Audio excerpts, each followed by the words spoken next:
first with the news, on air and online. Sharman Sacchetti, meteorologist Andy Gregorio. This is News 10 in the morning. American troops rescue a POW more than a week after she went missing with the rest of her unit.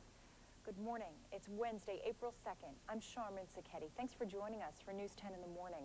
Right now, we turn to the latest developments on the war in Iraq. Army soldier Jessica Lynch is safe, though nursing a number of gunshot wounds. American troops rescued her after she and a dozen other members of her unit were ambushed in Nasiriyah. But new reports out this morning that 11 bodies have been found at the same Iraqi hospital. No word if they are members of Lynch's unit. And the Pentagon says the U.S. has started a major ground offensive against Iraqi Republican Guard units. Army soldiers are fighting the Medina division near Karbala. That's about 50 miles south of Baghdad. Also, Allied bombs and missiles take aim at the old palace grounds in Baghdad.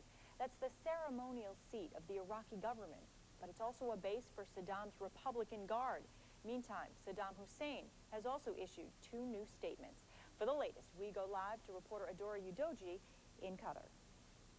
Good morning. The big battle for Baghdad has apparently begun with U.S. forces on the move today, and an Army private has been rescued. But near the scene, U.S. forces have found the remains of 11 bodies they have not identified yet.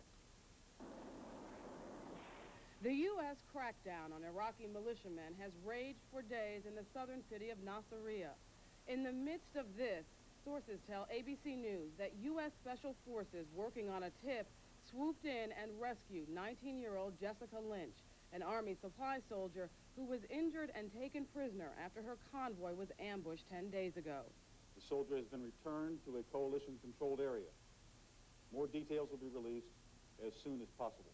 There was no news, however, about the 5 U.S. prisoners from that ambush who were paraded on Iraqi television. 7 others are still missing. Further north, military sources tell ABC that U.S. soldiers and Marines 60 miles away from Iraq's capital are pushing closer, attacking across a 100-mile-wide front. U.S. intelligence sources say they're targeting parts of 5 Republican Guard divisions, the backbone of Iraq's defenses. The battle for Baghdad probably has begun.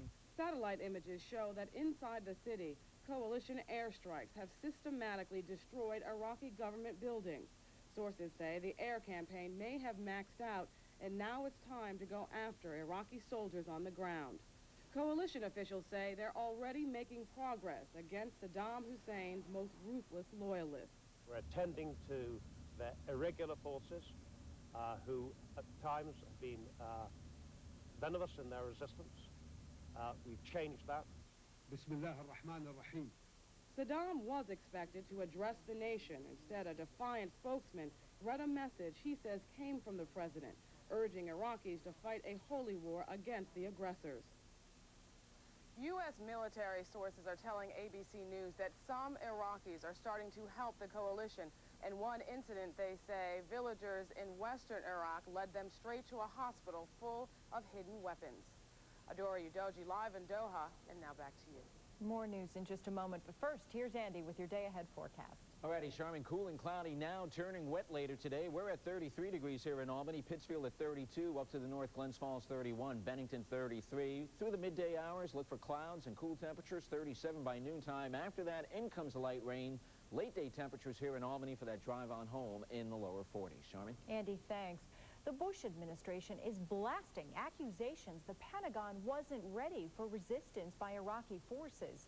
Defense officials say the war plan is flexible and has already changed since the conflict started 13 days ago.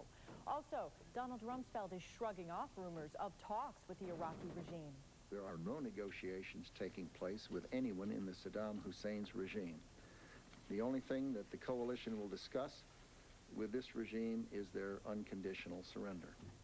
Meantime, it's still unclear if Saddam Hussein is dead or alive. Yesterday, Iraqi TV reported 2 new statements by Saddam declaring victory and urging Iraqis to wage a holy war, but the information minister read it, not Saddam himself. That mystery illness spreading across the globe may have struck in the capital region. Health officials say 2 people in Rensselaer County may have SARS, or severe acute respiratory syndrome. They both recently came back from a trip to China. Health officials believe SARS came from Asia. So far, 75 people have died worldwide, most of them in China. A very mobile society, not just in Rensselaer County, but the nation as a whole. So we come and go across countries all the time, and that's how diseases are spread. The World Health Organization is advising travelers to stay away from China until they can get a handle on the sickness. New this morning, a passerby rescues a mother and 3 kids from their burning apartment in Troy. Police say a Troy housing officer spotted flames and smoke coming out of the second-floor windows of 110 4th Street. He rushed inside, up the stairs, and helped them make it outside. The mom and her 3 kids were all taken to Samaritan Hospital for smoke inhalation. Investigators say the fire started when one of the kids knocked over a candle last night. This morning, a state lawmaker is trying to help school boards that run into trouble when the state budget is late. News 10's Scott Patterson is live at the state capitol. Scott, budget's 2 days late. It is 2 days late, and this is the 19th year that it has been late.